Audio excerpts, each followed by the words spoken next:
Assalamualaikum warahmatullahi wabarakatuh. Perkenalkan, nama saya Erni Widya Stuti Sadia, NIM 2019-12103, kelas Metodologi Penelitian 6D, Program Studi Akuntansi, Fakultas Ekonomi dan Bisnis, Universitas Muria Kudus.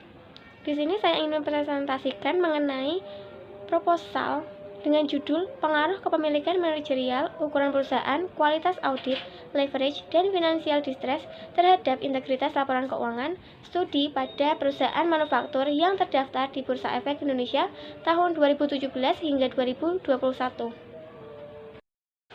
Proposal ini berisikan tentang pendahuluan, tinjauan pustaka, dan metode penelitian. Latar belakang. Integritas laporan keuangan merupakan penyajian laporan keuangan dengan menunjukkan informasi di dalamnya secara jujur dan benar serta sejauh mana laporan tersebut dibuat. Terdapat fenomena terkait laporan keuangan. Kasus yang terjadi pada PT 3 Pilar Sejahtera Food Tbk. Perusahaan ini telah melakukan tindakan fraud, yaitu dengan merekayasa laporan keuangan pada tahun 2017.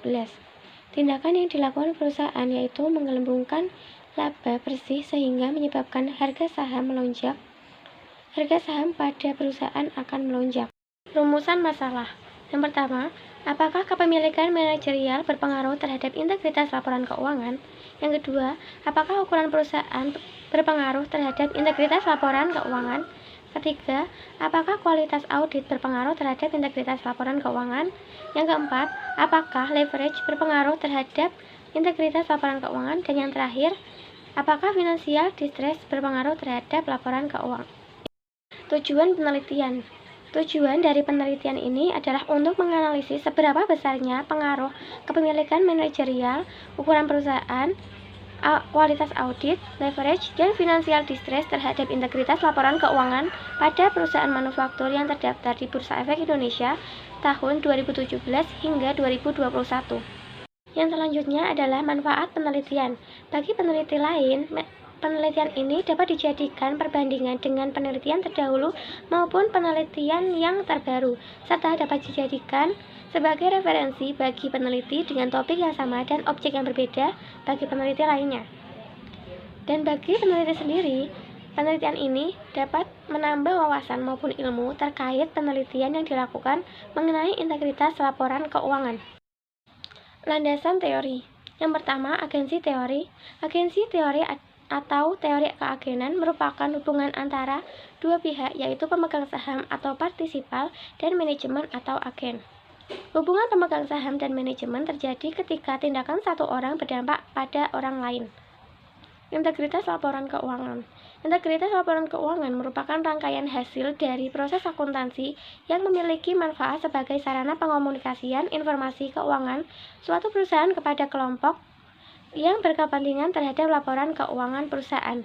Yang selanjutnya, kepemilikan manajerial. Kepemilikan manajerial merupakan kepemilikan saham oleh manajemen perusahaan yang diukur dengan persentase jumlah saham yang dimiliki oleh manajemen. Berikutnya, ukuran perusahaan. Ukuran perusahaan merupakan besar kecilnya suatu perusahaan yang dapat dilihat dari kapasitas pasar, total aset, serta penjualan. Kualitas audit. Kualitas audit dilakukan oleh auditor untuk memastikan apakah keuangan klien telah sesuai atau terjadi penemuan pelanggaran. Leverage. Leverage merupakan ukuran penggunaan aset sumber dana yang berasal dari hutang atau pinjaman. Yang selanjutnya, financial distress. Financial distress merupakan suatu situasi di mana terdapat penurunan dalam kinerja keuangan perusahaan. Hal ini biasanya diawali dari kesulitan perusahaan dalam membayar kewajiban jangka pendek. Berikut merupakan kerangka pemikiran. Metode penelitian. Rancangan penelitian. Penelitian ini ialah penelitian dengan menggunakan metode penelitian kuantitatif. Jenis sumber data. Penelitian ini menggunakan data sekunder yang berasal dari website www.idx.co.id.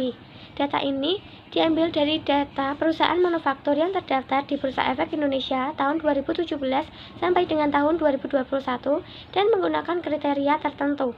Analisis data.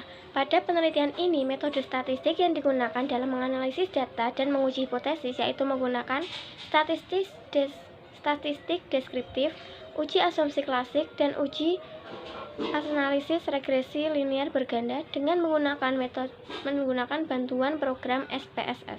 Sekian presentasi yang dapat saya sampaikan. Mohon maaf apabila terdapat kesalahan kata. Terima kasih. Wassalamualaikum warahmatullahi wabarakatuh.